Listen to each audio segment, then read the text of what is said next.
Olá pessoal, tudo bem com vocês? Sejam todos muito bem-vindos ao Clube dos Dividendos. Hoje é sábado, dia 10. Até deixa eu baixar minhas cadeiras, os braços aqui, apoio de braço da cadeira. Vamos falar sobre Magalu, mas esse vídeo vai ao ar dia 11, tá? Chuvoso esse final de semana aqui. Olímpico, último dia das Olimpíadas, último final de semana das Olimpíadas. Vamos falar sobre Magalu, que teve também a sua Olimpíada de resultado, aí segundo trimestre divulgado. Bom resultado, pessoal, interessante, a gente vai falar sobre isso aqui nesse vídeo de hoje. Então finalmente temos um vídeo da Magalu onde o foco maior são os fundamentos, tá? Vou pular aqui a Magalu Cloud no vídeo de hoje, que acho que seria um conteúdo separado aqui só para falar da evolução da Magalu Cloud, o que isso pode impactar no futuro.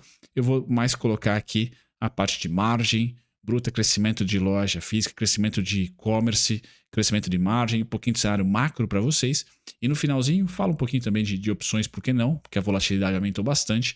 E a gente vai falar de calendário econômico e terminamos com análise gráfica. Nada mudou nos preços, a gente vai repetir pontos aqui para vocês, mas nos fundamentos temos uma atualização, um lucro interessante da Magalu nesse segundo trimestre. No mais, disclaimer na tela, eu sou o Bruno Mazzoni, seja muito bem-vindo ao Clube dos Dividendos. Pessoal, vamos lá. Eu começo aqui comentando sobre o Ibovespa, antes de falar sobre a Magalu, que é uma semana muito positiva. Muito positiva não só pelo micro, empresas que dependem ou que são mais sensíveis aqui à atividade doméstica brasileira, reportando ótimos resultados.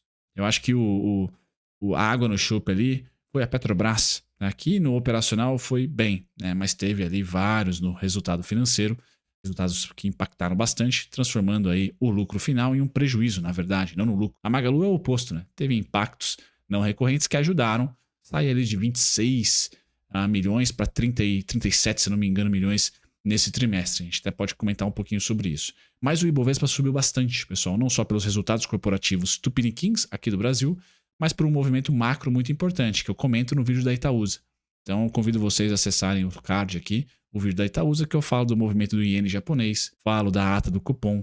Tá? Aqui é papo bem relevante para a Magalu. Então, nós tivemos, pessoal, na terça-feira passada, tá? A ata do cupom que veio dura, fazendo com que as curvas longas aqui no Brasil de juros baixassem, com a perspectiva, que não foi conquistada via comunicado, de um BC mais conservador, mais duro ali em relação à condição da política monetária, já que na sexta-feira nós tivemos IPCA veio um pouquinho acima, estamos agora a 4,5% de inflação a 12 nos 12 últimos meses, inflação acumulada, e nós tivemos uma ata bem dura dizendo assim, olha, a gente pode subir juros de fato, então pela primeira vez o Banco Central falando a mesma língua do mercado, isso fez com que a ancoragem da curva longa, ponta longa dos juros, fechasse, isso é muito bom. Quando a gente olha para a curva longa, até vou começar com um papo macro antes de falar da Magalu, tivemos fechamento, pessoal. Então é o segundo mês seguido de fechamento da curva longa. Tá? Isso é muito importante, porque todo valuation, pessoal fundamentalista que faz fluxo de caixa descontado, existe premissas. Precisa pôr premissas na fórmula para que você chegue a um resultado de valor justo. Tá? Um valor justo da companhia, uma TIR, uma taxa de retorno ali. E quando os juros fecha no longo prazo, 2033, por exemplo, o input que você coloca ali, a premissa que você coloca na forma do fluxo de caixa descontado, considerando os juros, é menor. Então, os juros menor, o valor justo fica mais atraente, tá? E a capacidade de geração de caixa da companhia é maior. Isso traz a valor presente uma atratividade muito maior para a companhia, para as ações. Então, curva de juros longa fechou mais do que a curta, tá? Porque a inflação corrente está alta, mas a perspectiva via ata, por exemplo, dura de política monetária, Galípolo, entrevista, foi rock, duro também. Roberto Campos, na sexta-feira, também foi bem enfático e não vai hesitar em subir juros. Isso fez ancorar a curva longa. Tudo na perspectiva da Faria Lima, dos investidores, pessoal. Sempre a narrativa aqui de quem faz preço, dos bancos, fundos, etc. Curva longa fechando, valuation das companhias mais atraentes. Isso ajudou muito. Tá? Então, no Gogó, nós tivemos aqui, no doméstico, boas notícias. Tá? Boas notícias. E no externo, o Japão deu uma desacelerada na sua valorização do iene, veio a público falar que, olha, não, calma aí, a gente não vai fortalecer tanto o iene dessa maneira, vamos dar uma segurada, acho que a gente teve um tom muito rock, então o iene perdeu força em relação ao dólar, e o trade de carrego, que também foi assunto aqui no Clube dos Dividendos, teve uma sossegada, tá? E aí nós tivemos bolsas americanas voltando, moedas emergentes repercutindo aí muito bem essa nova, vamos dizer assim, narrativa, nova narrativa não, né? uma comunicação mais branda do Banco Central japonês. Então, se eu pudesse juntar as narrativas da semana passada, pessoal, foi a tempestade perfeita para o ponto positivo. Resultados domésticos, todos voando, todos muito bons aqui no Brasil. Tá? Me perdoem se teve alguma que frustrou, mas dentre as mais populares, aqui talvez a Sanepar tenha frustrado um pouquinho, mas dentre as mais populares aqui do Brasil, principalmente empresas de varejo, Lojas Renner, tá? A própria Magalu, Casas Bahia um pouco mais torto o resultado, mas ainda assim no lucro, né? Então nós tivemos várias empresas, Vivara, Guararapes, várias empresas do setor de vestuário, várias empresas do setor de varejo indo muito bem, tá? Então aqui doméstico, resultados corporativos para cima, tá? Nós tivemos ata do Copom, entrevistas fechando juros, bom. Fiscal, a gente ganha uma isenção, né? Somos isentões do fiscal aqui até o final do mês, até o dia 21, 22, até a data corte da Petrobras ali, mais ou menos a gente ganha um certo alívio no fiscal. O próprio resultado da Petrobras, por pagar esse precatório para o governo, né? Esse precatório invertido aí, ajuda o fiscal a anunciar dividendos, ajuda o fiscal também. Então as notícias estão mais assimétricas para o lado bom da coisa no fiscal. Então o Brasil ganhou um alívio e no externo, nós tivemos dados de atividade econômica nos Estados Unidos melhores do que o esperado, o que tirou aquele trade ridículo de recessão. Acho que foi muito, né, muito abrupto, inocente até. O que gerou muita volatilidade semana passada nos mercados, pessoal, foi o Japão. Tá? Foi o iene. O pessoal cobrindo perdas ali nas posições vendidas do iene, cobrindo perdas, tirando dinheiro do real, tirando dinheiro do peso mexicano, tirando dinheiro da bolsa americana para cobrir o pepino no trade de Forex, tá? No trade de carrego. Acho que isso balançou muito mais do que o payroll da sexta-feira passada nos Estados Unidos ter vindo abaixo. Tá? Não acho que estamos num período recessivo, mas sim de desaceleração. Tá? Desaceleração que ajuda, tá, a fechar a curva de juros mundo afora? Sim, porque em setembro o Fed vai começar o seu corte de juros. A Magalu agora, pessoal, do macro, as coisas melhoraram. Semana que vem eu acho que é um Ctrl-C, Ctrl-V no macro. Então dólar estável, moedas emergentes de olho em petróleo e minério de ferro. Não temos grandes notícias ali, mas com as precificações de fechamento da semana passada, commodities ainda não devem ser o centro das atenções. Ainda deve viver movimentos de fluxo. Tá? E o fluxo atual é um retorno da atratividade para moedas emergentes. Por que isso, pessoal? Porque os países desenvolvidos estão cortando. No seu processo de corte de juros, os Estados Unidos vai começar. Tá? E nós não tivemos dados suficientes para acreditar que o Fed não vai cortar em setembro. Não, ele vai. Se é 50 ou 0,25. Então essa narrativa mais pró fluxo, troca de dinheiro, né? Vamos assim dizer, né? O fluxo rotacionando de volta para o CDI, para o peso mexicano, né? Para esses juros reais fortes, fortalece, tá? Bastante. Fortalece não, né? Dá uma estabilidade no câmbio de países emergentes. E a bolsa de países emergentes está vivendo no Brasil, por exemplo, uma bonança. Né? A gente tem resultados corporativos muito bons, mesmo com juros nas alturas. Então tá legal aplicar em juros, tá legal também bolsa pelos resultados. Bom, temos um momento ali de aplicação via fluxo para emergentes.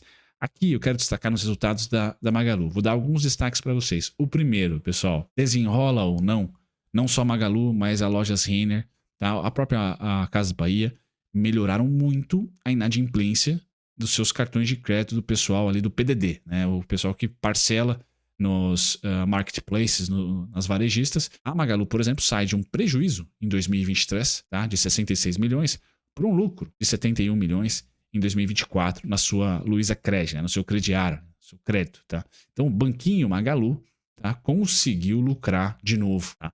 Isso aqui, se é ajuda de política de governo, se é momento de mercado, atividade econômica aquecida, etc, etc, etc. Pessoal, independente da razão, a foto ficou bonita e inverteu. E inverteu com uma gordura muito grande, porque o juros está lá nas alturas. A inflação subiu para 4,5%, o juros está a 10,5%, o juro real de 6%. O Banco Central diz que o nosso juros neutro é de 5%. Então nós temos 1% para ceder na inflação, na Selic, caso a gente não suba dos 4,5%, fique nos 4,5%, por exemplo. Então se o próximo mês o IPCA ele tiver uma desaceleração, e 4,5% fincar o topo, pessoal, não tenham dúvidas que ainda esse ano a gente belisca alguma narrativa da Faria Lima para corte de juros. Tá? Então, no Brasil, o dado mais importante é a inflação. Infelizmente, em julho, não tivemos ainda o arrefecimento abrupto da inflação ou o arrefecimento da inflação. Não tivemos. Tá? Então, aqui no Brasil é a inflação o problema. Nos Estados Unidos, a atividade econômica. Tá? Europa e China, atividade econômica também. Tá? Então a gente vai ficar olhando ali para o Tio Sam, China, Europa é um rebote, atividade econômica. Precisamos desses caras acelerando, principalmente na manufatura. Tá? e serviços desacelerando, tá? O mercado de trabalho já está desacelerando nos Estados Unidos, para que lá comece corte de juros, tá? E aqui, caso nós tenhamos uma estabilidade da inflação, devemos ter em algum momento, tá? No terceiro e quarto trimestre, também a narrativa ou até um corte de juros. Eu quero dizer para vocês que uma das linhas aqui que nos dá um pouquinho de alívio, mesmo com uma taxa de juros alta, é crédito. E se as varejistas, que são aqueles que é o crédito bem mais arriscado do que uma pequena e média empresa, do que uma grande empresa, né? Aqui é o varejão mesmo, pessoas físicas ali. A empresa conseguiu lucrar, ou seja, as pessoas estão arcando com as parcelas. Opa, um sinal positivo. E não é mérito somente da Luiza Crédito. Vocês podem ver em todas as companhias inadimplência estabilizando ou até em queda e as empresas voltando a ganhar dinheiro também na sua asa, ali, né, na sua parte financeira. Tá? Lojas físicas, crescimento. Tá? Crescimento de 16% nas same-store sales, né? Nas vendas das mesmas lojas. Tirando as lojas novas, etc., um aumento de 16%.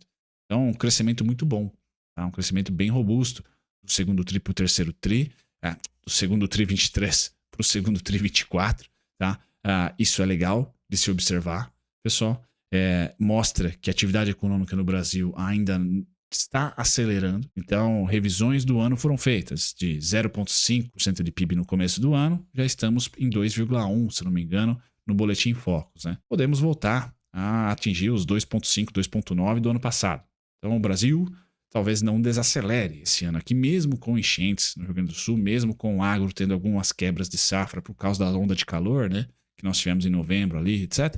A gente pode manter um certo crescimento esse ano aqui. Então, quem está capturando isso é, de repente, expedição de papelão do lado, olhar para os resultados da Klabin, olhar para as varejistas também é interessante. Então, não temos aqui, por hora, na atividade econômica brasileira, nenhum ruído. A gente virar a chavinha, como viraram semana passada, por exemplo, em relação aos Estados Unidos. Recessão.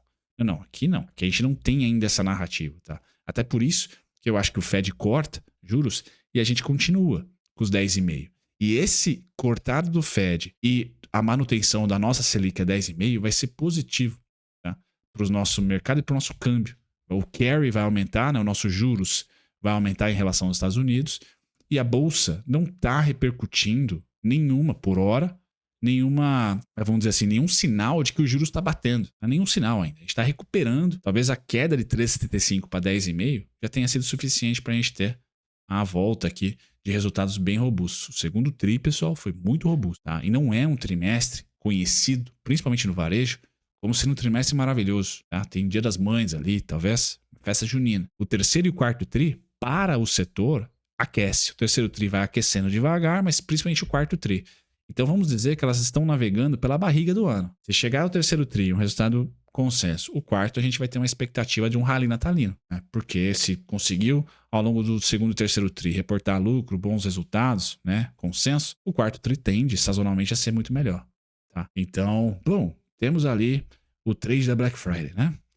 O rally natalino. Vendas online, pessoal, o que eu quero trazer para vocês aqui, crescimento, mas aqui a gente já começa a ter um crescimento bem pequeno.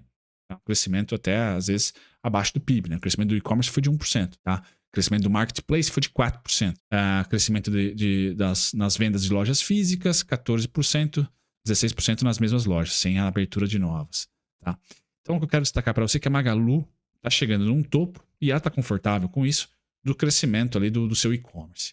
Certo? O que a gente vai ter que olhar? O que você, acionista da Magalu, por longo prazo, vai ter que olhar, na minha opinião, cada vez mais? Isso aqui, esse gráfico, tá? Que é a margem. Eu vendo o mesmo, tá? Mas eu ganho mais. Então, um mix de produtos, isso tem no resultado, não vou trazer aqui para vocês. Importa, as parcerias, AliExpress, talvez traga mais margem. Então, margem é o cerne aqui. E ela saiu de quase nada no bruto e hoje está a 7,9, pessoal, que é a maior margem desde 2019. Então, isso aqui é uma boa notícia. Tá? Crédito voltando a ser lucrativo, ótimo. Margem nas alturas, melhor ainda. Juros podendo ser cortado, pelo menos 1%, se nós tivermos 4,5% sendo o máximo da inflação. Então, você tem alguns gatilhos aqui que transformam as small caps. Esse é um gráfico do Small 11. Eu postei isso para vocês há alguns meses, né? E não foi fácil. Quem acompanha meu canal aqui, na Magalu não conseguiu capturar quase nada. Mas nas outras small caps, provavelmente sim. Né? A Multiplan, a Fleury, que são as minhas small caps aqui. Tem algumas outras, né? Que você conseguiu capturar esse ganho muito acima, tá? da renda fixa. Então, ainda acho que o Small 11 e o Trig 11 tem muito a ganhar, é o principal. Então, se commodities caírem, pessoal, a gente ainda deve ter as small caps aqui subindo, batendo o Ibovespa. Magalu, vamos utilizar opções agora, tá? Lá na Jumba, nosso novo parceiro aqui, pessoal, figuraça da Jumba. Em opções, pessoal, minha análise. O que eu tenho de resistência para Magalu? Onde que ela pode beliscar ali nesse ralizinho que nós estamos vivendo aqui e que eu acho que vai continuar na semana seguinte. Falo com vocês dia 10, o vídeo vai ao ar dia 11. Então, a semana que vai até o dia 16 de agosto, eu ainda acho que você pode capturar prêmio, tá? Pode capturar ali altas nas small caps, certo? Qual que é a resistência por opções, tá? 15,9. Eu já vou mostrar a minha na análise gráfica, que é um pouquinho abaixo, 14,65. Mas aqui nós temos o Gama em 15,9 máximo e no mínimo 9,7. Tá? São os principais pontos aí para o segundo semestre. Por hora a gente vai monitorando, eles oscilam um pouco. Tá? Aqui são as estruturas em opções, tá? Onde que o preço vai ter um pouquinho de barreira, porque tem ali calls e puts, né? Estruturas de calls e puts muito maiores do que os outros strikes, tá? Outros preços. Então 15,9 aqui é interessante. Quando a gente desce no Jumbo Walls, que também é legal, né? Esse gráfico que é bem bacana, pessoal. Nós temos aqui, nesse momento, no vencimento atual, aqui é agosto, então, 12,90, tá? 12,90 já com um baita suporte. Estamos negociando a 12,96, né? Exatamente. Então, isso fortalece, na minha opinião, a dificuldade da Magalu ceder, tá? Dificuldade de ceder. Depois, 12,40. Então, 12,90, 12,40 são os dois principais pontos de suporte. Agora, resistências, vejam aqui que diminui bastante, né? Diminui bastante o volume. Tem mais proteção de suporte do que de resistência nesse momento. O mercado está se recuperando e o resultado veio razoavelmente bom. Tá? Então, aqui ó, tá a travinha de curto prazo. Estamos falando aí de 13,65, tá? 13,90, como primeiras paradas. Eu considero, pessoal, juntando aqui as informações de opções, tá? 15,9 máximo, com os degraus aqui entre 13,90 e 13,65. Tá? Mas nada parelho com o volume da posição aqui, que está apostando na compra, que vai defender a compra, né? Entre 13,90 e 12,90 e 12,40. Essa análise de opções, tá? Que vocês podem conferir lá no Jumba. Vou fazendo bastante merchan no começo aqui, porque é uma parceria nova. Quem quiser receber a recomendação, pessoal, de opções caracterizada com a sua carteira, tá? Ou de autoria da própria Jumba, eles têm a research de opções. Então, o Jumba é o nosso parceiro aqui. Plataforma de conteúdo, de opções e research. Os dois em uma só. Cupom Clube dos Dividendos, porque é uma empresa, é uma mensalidade não muito açucarada, se não me engano é R$180. Tá? Então utilize aí o cupom para quem se entusiasmar e já conhecer opções. Tá? O link vai estar na descrição e esse é o QR Code. Tá? Deixa eu sair daqui que eu estou em cima do QR Code. Né? Para a semana que vem, pessoal, o dado mais importante que vai chacoalhar a roseira, quarta-feira é semana de inflação nos Estados Unidos, mas eu considero quinta o dia mais importante, que é vendas no varejo nos Estados Unidos. Por quê? Porque inflação, pessoal, nos Estados Unidos é um retrovisorzinho, tá? Esse retrovisor é queda de petróleo, queda do minério de ferro, então eu acho difícil a inflação vir cavalar por lá. O que eu estou mais preocupado? Com a atividade econômica. Então, vendas no varejo, tá? Quarta-feira, às 11 horas, acho legal também a gente olhar aqui a produção industrial da China e vendas no varejo também. Então, o que eu vou... Meu radar, vendas no varejo, China, quarta-feira às 11. Vendas no varejo, Estados Unidos, quinta-feira às 9h30. São os dois dados mais importantes. Aí, sexta-feira tem novas permissões de construção dos Estados Unidos, importante, mercado de construção civil. E 11 horas, uma pesquisa de Michigan da confiança do consumidor. Tá? Principal, então, pessoal, vendas no varejo. China, quarta-feira às 11. Estados Unidos, quinta-feira às 9h30. Vindo positivo os dois, segura a mesma narrativa da semana passada. Ainda continuamos com carry positivo para o Brasil, com fluxo positivo para o Brasil. Bom, e aí? Magalu vai capturar nos preços, pessoal? Bom, por opções, vocês viram lá, 15,9 é o pipinaço para o mês de agosto. Então, difícil imaginar ali o preço ter facilidade em romper lá os 15,9, tá? Eu tenho como suporte 9,97, 14,65. Vídeo anterior, os vídeos anteriores. Não mudou, pessoal. Não mudou. O VWAP está muito próximo dos 15,9, tá? Linha vermelha. Qual que seria a minha estratégia, então, pessoal? Tudo os strikes com venda de put. Né? Venda de put, por exemplo, para quem manja de opção, tá? Eu estaria cadastrando já essas vendas com os strikes ali em 12,50, 12,40. A gente pode utilizar ali, né? O Jumbo Walls. Né? Vamos voltar ali para o Jumbo Walls rapidinho. 12,90, 12,40. Eu utilizaria ali put 12,40, por exemplo. Colocaria um prêmio acima do que está negociando hoje. Caso a Magalu caia a semana que vem, esse prêmio engorda e você é capturado. Então, ordem limitada em opções Seria essa a minha estratégia, por exemplo, com venda de put. E eu só zeraria essa put, tá? Se eu for executado na ordem, né? A 14,65 e não a 15,9. Tá? Eu um pouquinho mais reticente aí do que o mercado de opções. Tá? Então 14,65. Depois ela volta a ceder ali para os seus 11, para os seus 12, para os seus 13. Tranquilo. Tá? Então o movimento sobe até os 14,65. Samba. Tá? Retorna aqui aos seus 12,70, por exemplo. 12,65, 12,50. Para aí sim a gente navegar um ciclo de alta mais para o rally natalino. Mais ali para outubro, novembro, dezembro. Tá? Ou novembro, dezembro, janeiro. Certo? Então sobe em agosto, não muito, 14,65. Cede em setembro, ou lateraliza em setembro. Tá? Até os 12,50. Tá? Por isso que vendas de put longa para mim me interessam. Põe um prêmio lá em cima e aí eu sou contemplado se a volatilidade subir muito. Ponto final. Eu gosto muito de ordens limitadas em opções também. Tá? Em algum momento vou trazer esses conteúdos para vocês ou vou fazer um curso e aí eu acho um jeito de me remunerar ali no Hotmart para vocês aprenderem como eu faço. Como eu fiz em Ambev, como eu estou fazendo agora em Natura, tá? Essas opções, esses lançamentos de opções, né? Venda de opções. E tem PDF. Quem quiser, manda e-mail para mim. Eu passo gratuito para vocês, tá? E aí lá no Rally Natalino, qual que é o alvo da Magalu? R$19. 19 até os 23, 21 e 17, tá? Que ela faça um movimento mais parelho com esse e esse outro. Para quem me escuta, movimento para parelhos ali ao rush natalino do ano passado, novembro, dezembro, outubro, novembro, dezembro, tá? E também o rush natalino de 2023, das eleições. Tá? Vejam que, quando ela subiu aqui, janeiro de 2023, fundo em dezembro de 22. Tá? Aqui, outubro de 2023, novembro de 2023 foi fundo, novembro de 2023 alta. Agora eu também estou achando que entre outubro e novembro vai ser a mínima. Tá? E aí tem um rally natalino com até os R$19 para ser surfado. Certo?